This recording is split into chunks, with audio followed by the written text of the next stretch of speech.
क्या क्या इक्विपमेंट आपका आया हुआ था? 30 लोग थे हम, और हमारे इंस्ट्रूमेंट जो बजाने वाले लोग थे वो थे, और हमारी डांसर ग्रुप की लड़कियां थी। और सबसे बड़ी बात कि ये लोग जब मेरा कार्यक्रम किए तो इन लोगों ने बताया ही नहीं कि टिकट शो है। टिकट शो का मुझे पता ही नहीं था। मैं जब यहाँ आया, जब ये सारे हंगामा हो गए, होने के बाद मुझे पता चला कि टिकट शो था। और उसमें जनता की क्या गलती? नेपाल की जनता चाहे कहीं की जनता भोली भाली होती है, उसको ये पता नहीं होता है भाई। वो अपने बेटा को प्यार करने, अब मेरे बारे में क्या बोल रही है जनता, किसी के बारे में बोलेगी, क्योंकि उसको हकीकत पता ही नहीं है। तो टिकट शो के नाम पे इन लोगों ने मुझे बुक ही नहीं किया था। और जब इनका परमिशन फेल हुआ, सरकार ने कोविड की वजह से परमिशन इनका रद्द किया, इनको मना किया कि आप कार्यक्रम नहीं कर सकते हैं। आपसे कितना दिन पहले एग्रीमेंट हुआ था यहाँ पर आने का? मेरा तो 5-6 दिन पहले ही ये कार्यक्रम तय हुआ है, राइट ना? 5-6 दिन पहले, और ये लोग 5-6 दिन पहले ही मुझे तय किए। मैंने वीडियो भी बनाया, 2 दिन पहले वीडियो बनाया, 16 तारीख को। तो 2 दिन पहले मैंने इनको वीडियो दिया था, तब तक इनको पता चल चुका था। तब तक इनको पता चल चुका था कि परमिशन रद्द है, प्रशासन हमें ये कार्यक्रम नहीं करने देगी। उसके बावजूद भी इन लोगों ने, मैं यहाँ तक आ गया, उसके बावजूद भी ये पूरे दिन टिकट काटते रहे, और मुझे पता ही नहीं है कि टिकट कट रहे और टिकट पे ये कार्यक्रम है। और लोगों को सिर्फ गुमराह करते रहे, और उसमें नुकसान ये हुआ कि 4 स्कॉर्पियो लोगों ने जला दिए। इसमें मैं पब्लिक जनता को मैं बिल्कुल दोष नहीं बोलूंगा। उसके लिए मैं दिल से दुआ मांगता हूं कि आप जल्दी से स्वस्थ हो जाएं। Thank you so much.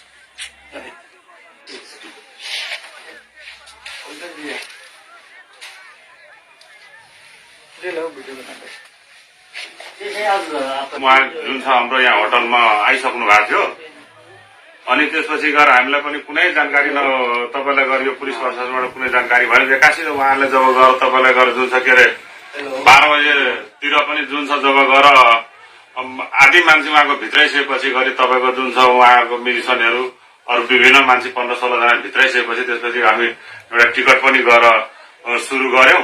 अनि त्यसपछि गएर अब अलिअलि ढिलो हुन थाल्यो, अनि उहाँले बोलाउँदाखेरि त्यतिखेरसम्म अब कोरोना कारणले हो के कारणले हो, उहाँ त्यसपछि गएर यहाँ पुलिसले घेरेर आएको थियो। त्यसपछि हामी जान नै पाएन। हाँ, मैं बता, और हिंदी में भी बोलिए प्लीज। हाँ, मुझे समझ में नहीं आ रहा क्या बोल रहे हैं। तो आज जो स्टेज यहाँ पर बना हुआ था, कौन कौन सा, क्या पूरा टीम, कितने आदमी का टीम था, क्या क्या इक्विपमेंट आपका आया हुआ था? 25-30 लोग थे हम, और हमारे इंस्ट्रूमेंट जो बजाने वाले लोग थे वो थे, और हमारी डांसर ग्रुप की लड़कियां थी।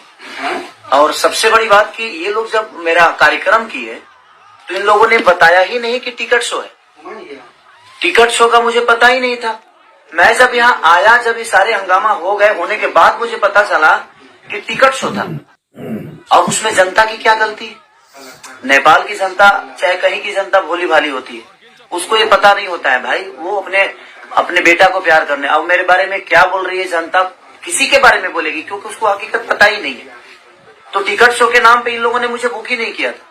और जब इनका परमिशन फेल हुआ, सरकार ने कोविड की वजह से परमिशन इनका रद्द किया, इनको मना किया कि आप कार्यक्रम नहीं कर सकते हैं।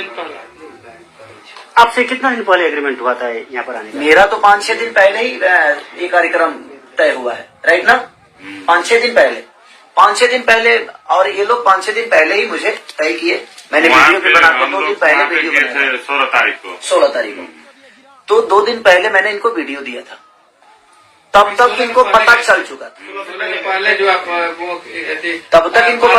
था। कि परमिशन रद्द है, प्रशासन हमें ये कार्यक्रम नहीं करने देगी। उसके बावजूद भी इन लोगों ने, मैं यहाँ तक आ गया, उसके बावजूद भी ये पूरे दिन टिकट काटते रहे, और मुझे पता ही नहीं है कि टिकट कट रहे और टिकट पे ये कार्यक्रम है। और लोगों को सिर्फ गुमराह करते रहे, और उसमें नुकसान ये हुआ कि 4 स्कॉर्पियो, मैं किसी का काम लेता हूं तो मैं अपने जीवन में मैं 24 घंटा वर्क करने वाला इंसान हूं, लेकिन कहीं ना कहीं ये कार्यकर्ता लोगों ने जनता को भी बेवकूफ बनाया और मुझे भी बेवकूफ बनाया। आज कम से कम 1.5 करोड़ का नुकसान हुआ सिर्फ खेसारी लाल यादव के। 4 स्कॉर्पियो को जला दिया गया। इसमें दोष जनता को मैं कैसे दे सकता हूँ? इसमें दोष तो इनका है। हमारे सारे इंस्ट्रूमेंट तोड़ दिए गए, हमारे लड़कियों को चोट पहुंची। तो इसमें दोष ना उन जनता का है और ना ही हमारा है, देखा जाए, और ना ही यहाँ के प्रशासन का है, ना ही सरकार का है। जब सरकार आपको पहले कोविड की वजह से मना कर दिया तो ये कार्यक्रम आपको पहले ही रद्द कर देना चाहिए। जब 2 दिन पहले ही आपकी परमिशन रद्द करना चाहिए कि कार्यक्रम नहीं, या मुझे ही बोलते कि भाई एक बार लाइव आकर बोल दीजिए ये कार्यक्रम कैंसिल हो गया। जैसे आप अभी कोविड तो नेपाल और इंडिया दोनों तरफ ही एक ओमिक्रॉन का जो एक संक्रमण है एकदम तीव्र रूप में आगे बढ़ रहा है। तो जैसे आप लोग का एग्रीमेंट हुआ उस समय आपने नहीं पूछा था कि मतलब इस ढंग का? देखिए मैं बोला भी था, इन लोगों से बोला भी था कि क्या कोविड का कोई प्रॉब्लम तो नहीं है ना, तो नहीं सर वहाँ परमिशन हमें मिल गया है। तो जब सरकार परमिशन इनको कार्यक्रम के लिए दे दिया तो मैं भी निश्चिंत हो गया कि हो सकता है कि वहाँ इतनी महामारी नहीं होगी। तो मैं क्लियर हो गया कि जब सरकार का लेटर, मेरे पास प्रशासन का लेटर ऑलरेडी आ गया कि हाँ परमिशन है, कार्यक्रम होगा। इन लोगों ने मुझे यही बोला था कि मेला का कार्यक्रम है, ये नहीं बोला था कि टिकट काट रहे हैं। नेपाल में आपका आगमन पहली बार है? नहीं, मैं ये तीसरी बार आया हूँ। मैं विराटनगर में पहली बार आया हूँ, बाकी वीरगंज में बहुत बार आया हूँ, 1-2 बार ऐसे भी आया हूँ और 1-2 बार कार्यक्रम करने आप बता रहे हैं 1.5 करोड़ करीब का सामान आपका जो नुकसान, हाँ नुकसान हुआ। और क्या इसके बाद क्या? इसके बाद लोगों के अंदर जो छवि मेरी बर्बाद हुई, लोगों के दिमाग में तो ये बैठ गया ना कि मैं नहीं आया। देखिए मैं अपने जीवन में अपने छवि के लिए हमेशा काम करता हूँ और हर आदमी करता है, लेकिन किसी और के वजह से जनता को परेशानी हो। मैं आज तक जनता को परेशान करने वाला कोई काम नहीं किया। मैं मनोरंजन करने वाला आदमी, हमेशा उनको खुशी देने का काम करता हूँ। और आज इन लोगों की वजह से लोगों के नजर में मेरी छवि खराब हो।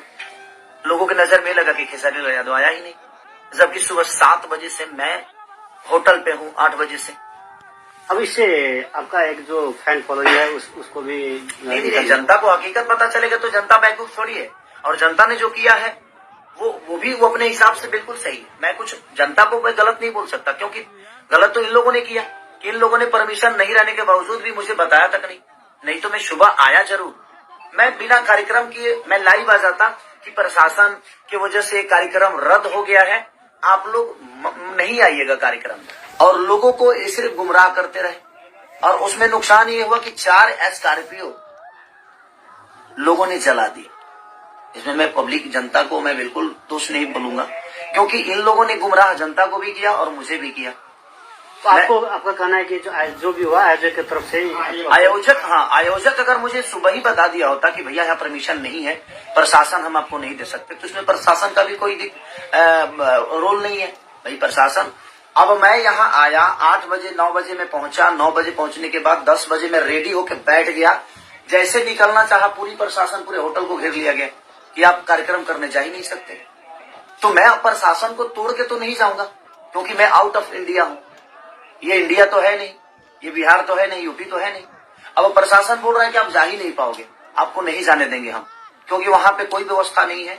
अगर आपको कुछ हो जाएगा तो भाई उसका जिम्मेदार तो हम पे आ जाएगा। जो प्रशासन, नेपाल की प्रशासन निकम्मा है और नेपाल की प्रशासन ने खेसारी लाल यादव को सुरक्षा नहीं दिया, तो हम अपने पे रिस्क नहीं लेंगे, इसलिए आप यहाँ से नहीं जा सकते। और मैं अभी वही कपड़ा पहन के बैठा हूँ सुबह से, अभी खाना तक मैंने नहीं खाया कि कितने लोगों को प्रॉब्लम हुई होगी। मेरे जितने भी बंदे वहां थे, कोई ऐसा आदमी नहीं था जिसको चोट नहीं लगी है, सबको चोट लगी है, क्योंकि पब्लिक को कहीं ना कहीं खेसारी लाल यादव चाहिए था और मैं उसी के लिए आया भी था। इसमें मेरी कोई गलती, आयोजक ने एक शब्द अभी तक, जो मेन आयोजक है अभी तक मिलने नहीं आया मेरे से। क्या नाम है भैया उनका? क्या नाम है उनका? श्रवण जी। श्रवण जी अभी तक मिलने तक नहीं आए। पूरा नाम क्या उनका? किसका? श्रवण जी का? सरवण चौधरी है उसका नाम। श्रवण चौधरी। तो श्रवण चौधरी अभी तक मेरे से मिलने तक नहीं आए। हम लोग सारे लोग अभी तक खाना तक नहीं खाए। सुबह सब लोगों ने नाश्ता करके और कार्यक्रम के लिए जा रहे थे हम लोग। और जनता के नजर में ये चीजें लग रही है कि मैं आया नहीं।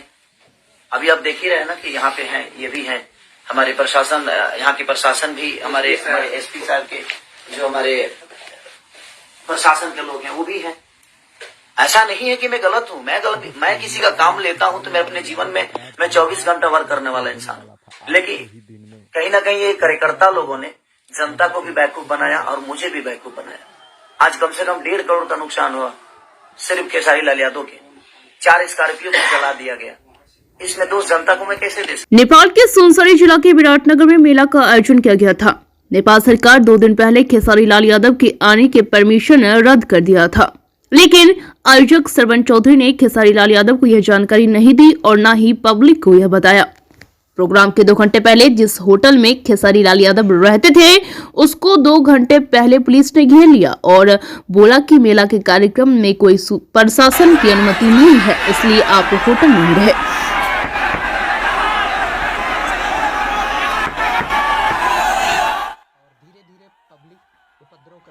लेकिन आयोजक पब्लिकली नहीं बताए और जब पब्लिक को पता चला कि खेसारी लाल यादव नहीं आएंगे तो पब्लिक ने वहां कुर्सी और 4 स्कॉर्पियो के साथ तोड़फोड़ करके उसे जला दिया।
बीएनपी न्यूज के लिए मधुबनी से संवाददाता नैयर आजम की रिपोर्ट।